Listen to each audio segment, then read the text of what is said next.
Eu quero dizer para a igreja que é um motivo de alegria, mais uma vez, estar aqui nessa noite. Primeiro porque o nosso Senhor Jesus está aqui, né? E hoje é um ponto especial, é um ponto da nossa mocidade, um ponto importante. E tão especial que o nosso Senhor chamou de jardim da minha casa. Mocidade, vocês têm noção que significa ser chamado pelo Senhor Jesus de jardim da minha casa, meu jardim? É maravilhoso ser chamado esse nome, porque se vocês observar, o jardim só existe nas melhores casas, nas casas mais bonitas, nas casas de pessoas ricas, milionárias, bilionários, existe aquele jardim lindo, e geralmente fica na entrada da casa. Por quê? Porque ali está um lar, né, de boa impressão, aquela coisa bonita, aquele cheiro, aquelas flores, cada ano que passa mais lindo, aquelas plantas vai ficando mais lindo, mais brilhante. E assim são vocês na casa do Senhor Jesus. Cada ano que passa, mais abençoados, mais lindo, mais espiritual vocês ficam na presença do Senhor. E o interessante é que para cuidar do jardim não é qualquer um, né, gente? Para cuidar do jardim precisa de um especialista, né? Porque uma pessoa, qualquer um que chegar e fazer um corte errado ou botar um remédio errado, aquilo pode manchar aquele jardim e fazer um estrago. Então não é qualquer um que cuida, tem um especialista para cuidar do jardim. O especialista é o jardineiro.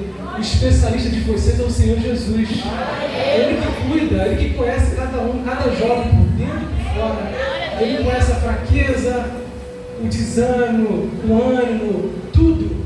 Dentro e por fora, sem pôr no papel, porque Ele é o Deus de vocês, Ele conhece vocês. E Ele está muito feliz nessa noite, por esse culto, por essa oferta que vocês trouxeram para Ele nessa noite. Eu quero rapidamente entrar aqui no texto, se vocês me permitirem. Não vou demorar muito, não vou me estender muito, para ficar tranquilo. Eu queria ler aqui o livro de Lucas 24, de 13 ao 21, para ficar sentado na minha rápida aqui. Este mesmo dia ia 2 deles para uma aldeia que distava de Jerusalém 60 estádios, cujo nome era Emaús, e iam falando entre si tudo aquilo que havia sucedido. E aconteceu que eles falando entre si, fazendo perguntas um ao outro, o mesmo Jesus se aproximou e ia com eles, mas os olhos deles estavam como se tivesse fechado, para que não o conhecesse. E ele disse: que palavras são essas que no caminho trocar entre vós, e por que está triste? E respondendo, cujo nome era Cleófas, disse: és tu só peregrino em Jerusalém e não sabe dessas coisas que nela têm sucedido neste dia? E ele perguntou: quais? E eles disseram: a quem diz a respeito de Jesus de Nazareno, que foi um homem profeta poderoso em obras e palavra diante de Deus e todo o povo. E com os principais dos sacerdotes, nossos príncipes entregaram a condenação e o crucificaram. E nós esperávamos que fosse ele o que remisse Israel. Mas agora, sobre tudo isso, já hoje, o 3º dia, desde que essas coisas aconteceram. Até aqui, a igreja pode sentar. Eu fico imaginando, fiquei pensando comigo mesmo, como que pode uma pessoa andar com o Senhor Jesus, né, vocês viram? 13 quilômetros aproximadamente de Jerusalém para Emaús, trazendo para os dias de hoje, uns 13 quilômetros mais ou menos. Como é que se anda com Jesus 13 quilômetros sem conhecer? Sem perceber que é o Senhor Jesus? Eu pensando comigo, meditando, e ao mesmo tempo veio aquele toque em mim. Eu pensei, não é difícil. Não é difícil. Tem crente que anda com Jesus há anos e não percebe que o Senhor Jesus está perto dele. Ele não vê os milagres que Deus faz. Ele não sente a presença de Deus vivo. Muitas vezes ele vem para a igreja de qualquer maneira. Muitas vezes ele só reclama. Ele não sente o Senhor Jesus. Que geralmente, muitas vezes, o coração dele está fechado para as coisas de Deus. E geralmente é isso. Algumas vezes é fraqueza, algumas vezes é provas que você passa, algumas vezes o seu Deus quer testar você, e você fecha o seu coração, e quando você fecha o seu coração, você não percebe Deus falar com você, você não sente a presença de Deus. Se vocês for observar comigo, jovens, aqueles 2 homens que saíram de Jerusalém para Emaús, caminho de Emaús, eles estavam com o coração fechado, o coração deles estava triste, amargurado, eles estavam desacreditados, eles não confiavam em mais nada. Por quê? Porque eles perderam uma liderança importante. Todos nós, seres humanos, quando perdemos uma liderança, alguém de referência, a gente desanima, a gente enfraquece. Eles perderam quem? Nada mais, nada menos que aquele que fazia milagre, aquele que curava, aquele que ressuscitava, aquele que expulsava demônio, aquele que com apenas um toque de uma mulher na veste dele era curada. Eles perderam, foi essa referência, então eles ficaram desanimados. E eles saíram naquele caminho reclamando, questionando. Mas sempre quando nós estamos nesse momento, sempre que nós estamos na dificuldade, no momento em que a gente acha que nada tem mais jeito, é a hora que aparece o nosso Senhor Jesus e chega bem pertinho de nós.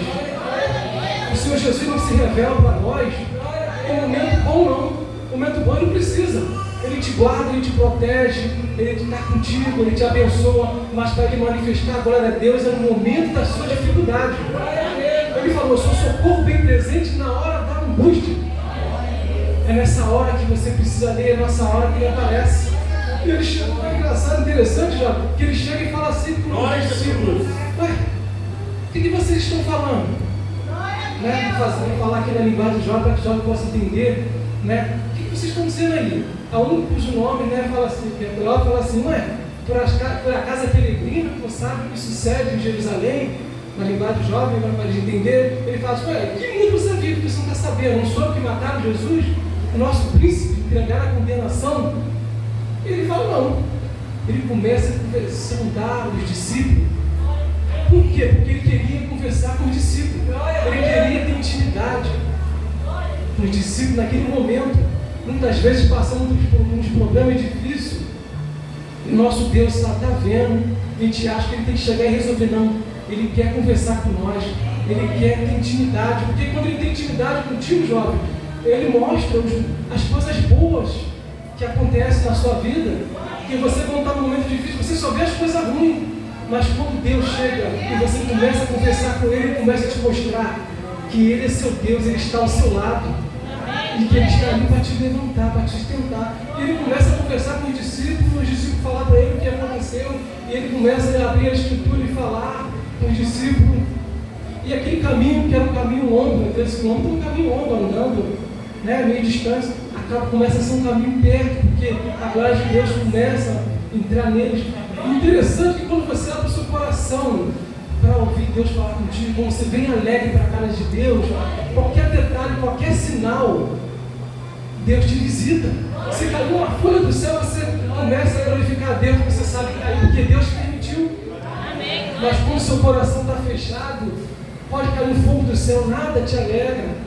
Deus pode fazer milagre, igual fez aqui, com o Diário Lucas, irmã Elza aqui, 10 anos sem ter um filho, e vai no médico, vai em outro, não tem jeito, e com apenas um toque, está uma criança ali para a glória de Deus. Ele faz isso. E você vê isso, você às vezes não se alegra, porque você não fecha o seu coração. Mas quando você abre o seu coração, qualquer sinal é uma glória de Deus na sua vida.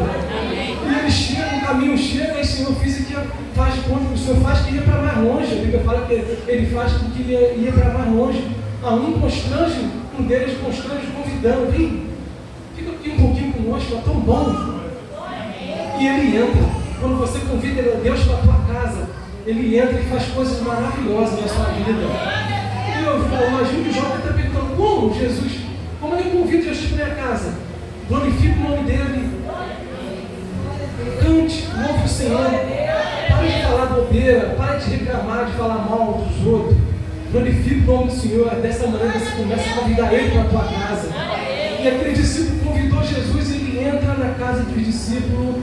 E quando ele chega, na hora de eles vão comer, né, vão fazer um lanche, e Jesus pega o pão, que entrega ao Pai e reparte. Jesus tinha maneira única de repartir o pão. Ninguém tinha a mesma maneira de Deus de repartir o pão. Ele era diferente, né? Ele era o soberano. Então quando ele pega aquele pão que ele reparte, os discípulos na hora, como eu falei, o coração deles já era outro. Aqueles homens que saíram de Emaús, aqueles homens que saíram de Jerusalém, com aquele coração fechado, já era um outro homem, já era um homem transformado. Então quando Jesus reparte o pão, eles lembram, opa, esse é o nosso Senhor.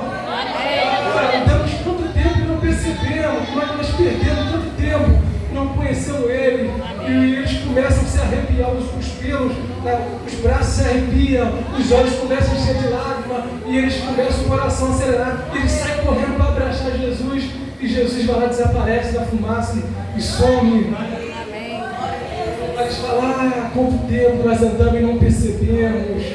Aí um fala assim, por acaso não ardia seu coração quando ele nos abria a Escritura? Ele nos visitava quando ele não falava conosco no caminho.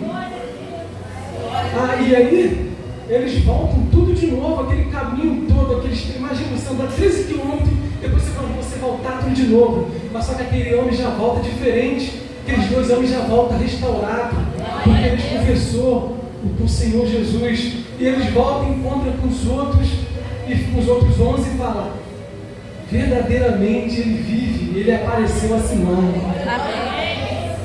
Meu jovem, o Senhor Jesus vive eternamente até hoje. Ele está aí. O jardineiro de vocês está nessa noite para abençoar vocês. Ele está aí para conversar com vocês. Momentos difíceis, dificuldades que vocês vão passar, lutas, provas, muitas. Geralmente que vão casar, principalmente, Sara, vocês vão passar por lutas, por prova, mas o jardineiro vai estar lá, sempre ao lado que vocês precisarem. Deus vai estar sempre ali. Quando você estiver achando que não tem mais jeito, eu cheguei, igual passei a semana da ceia, do ano novo, achando que não tinha mais jeito, e vai para médico e volta para médico, e sai 4 horas da tarde, e vai 2 horas de novo, e falta serviço, e chega um momento que minha mulher olha para minha cara e fala assim, não tem mais jeito, eu não vou mais para médico, eu não aguento mais. Eu olho para ela assustado, e eu vou para o meu quarto, e deito, e começo a meditar no meu Senhor, no meu jardineiro, e Ele fala comigo, pega sua família e faz uma oração para Ele de novo. Eu falo com o Senhor, testando, eu falo, Senhor, de novo, eu já orei tantas vezes, eu não vou passar vergonha, eu vou chamar minha família e não dá em nada. Ele falou assim comigo no meu coração, agora eu quero resolver agora, é na minha hora, é no meu tempo, é a hora que você está dando, meu dia. E eu chego, eu chamo, eu levanto e falo, amor. Ela olha para minha cara e fala, não vou para o médico não, eu falei, calma. Pegou até o Senhor.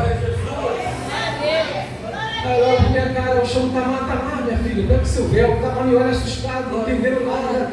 Eu falei com ela, minha filha, nós não vamos para o médico mais não. Que o nosso Senhor Jesus, Ele falou que é socorro bem presente na hora da angústia. E eu estou angustiado e Ele vai ouvir agora.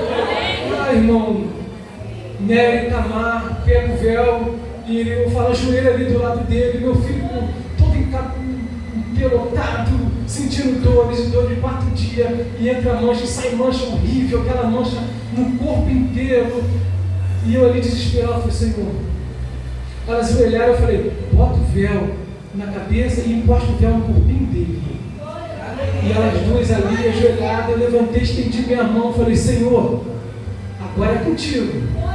Eu sirvo Deus Todo-Poderoso. Eu não estou na igreja à toa perdendo meu tempo, não. O Senhor falou que o Senhor, quando não tivesse mais jeito, era contigo. Irmão, eu acabei de orar e fui para o meu quarto dormir, que eu já estava muito cansado, eu não dormia direito, acordado a noite toda. E eu dormi, tinha um sono tranquilo, maravilhoso. E eu dormi perto do Davi, e a Mary também estava dormindo perto dele, que ele acordava à madrugada toda hora e vai para a médica. Aí naquele dia eu orei, eu fui dormir, peguei no sono. Quando eu acordei já era 7 horas, a hora para ir trabalhar. Que eu chego assim, eu olho para o meu filho, eu esfrego meus olhos, eu olho de novo e eu falo, não, cadê a mancha desse menino? As manchas assim, bem suave, bem leve, né? E eu doido para dar notícia para o evangelista Fernando, para o pastor Valdemar, que eles estavam nervosos, já que no Lucas, todo mundo preocupado, que eles viram a foto, eles ficaram desesperados. E eu olho assim, eu chamo o Mary, acorda, Mary. Aí a Mary dá aquele pulo da cama, porque a Mary já estava traumatizada, porque qualquer toque eu dava na Mary, ele pulava. E a Mary traumatizada, e dá aquele pulo, eu falo, calma, minha filha, olha para o Davi. Ela olha assim, esfrega, olha daqui, esfrega lá. Ela puxa uma perna dele, levanta o braço, e puxa a roupa, e olha a barriga. E aquela mancha bem clarinha, não tinha mais nada. Aquele menino levantou naquele dia, aquele menino que não comia nada, ele vomitava, passou a comer tudo e tinha um alergista, 2 horas da tarde. Quando a Mary chegou no alergista e mostrou para a médica falou assim: ué, que alergia esse menino teve? Ué, o cara tem uma foto dele. Aí a Mary mostrou a foto da médica. Nossa, meu Deus, ele já subiu assim? Ela subiu, o nosso Deus, ele curou. Uma mancha que se entrou do nada, ninguém descobria, tomou remédio, tomou antibiótico, fez tudo, não adiantou nada, remédio, mas o remédio estava lá, que era o Senhor Jesus. O remédio de vocês, jovens, está aqui nessa noite. O Senhor Jesus, o jardineiro da vida de vocês. Dificuldade virão a luta. A referência muitas das vezes não vai estar perto de você, que é o seu pai, é a sua mãe. Às vezes ele não vai estar perto de vocês. Ele vai estar longe de você, vai estar morando em outro lugar, ele vai poder chegar a tempo. Mas a referência maior, que é o Senhor Jesus, vai estar sempre com vocês. E que o Senhor nos abençoe, Senhor, nessa noite, em nome de Jesus.